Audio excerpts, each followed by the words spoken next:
Hi guys, there are serious problems with the reform to the winter fuel allowance that was pushed through Parliament this week and the impact it will have on the elderly. There is a real concern that some people will avoid heating their homes out of fear that they won't be able to pay the bill. This risks them ending up in hospital A&E during an already likely winter crisis. This is a legitimate concern and an issue that needs to be discussed. But instead of engaging with such a worrying situation, the concrete farmer and his listeners want to turn the whole thing into a pensioner versus immigrant debate. But then this is what they do.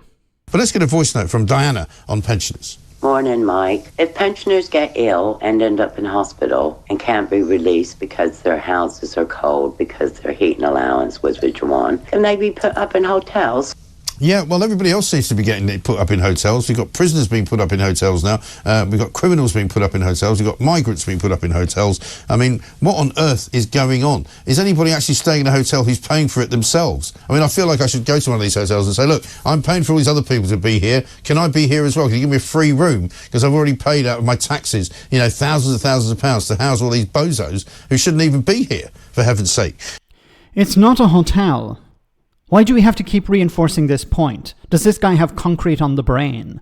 It's not a hotel. When asylum seekers, for example, are moved into these ex-hotels, they are ex-hotels. They're no longer hotels. They don't have room service. They don't have a restaurant. They have maybe catering facilities, but they don't have a restaurant. They don't have a gym or a swimming pool or the normal services that you would associate with a hotel. And most importantly, they're not allowed to leave. Unless they have permission or unless they're going to some event that's necessary as part of their claim. Or they're allowed to go within a certain distance of the quote-unquote hotel. That's not normally the case when you go to a hotel. You're allowed to leave. Now, this unfortunately is avoiding a more important issue. And the important issue is what happens to pensioners, for example, if they don't put on the heating. They end up getting sick and they have to go into hospital.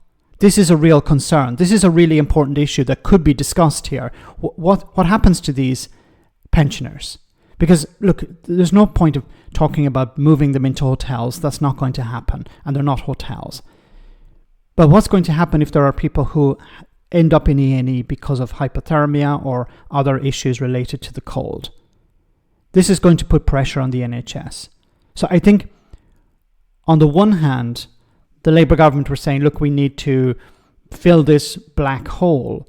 But on the other hand, this is going to potentially put massive amounts of pressure on the NHS. That people end up in hospital with hypothermia anyway. The elderly are more susceptible to these things. So even if they do have the heating on, even if they are covered by this winter fuel allowance, there's still a possibility that some will end up in hospital. But by limiting it to some people and other elderly people not applying for it, there's a real risk that they will not put on the heating out of fear that they won't be able to pay the bill and they could end up in hospital. And then, of course, they're not going to be discharged if they have nowhere to go to. So this is, of course, going to increase the NHS waiting list and increase the pressure on the NHS itself.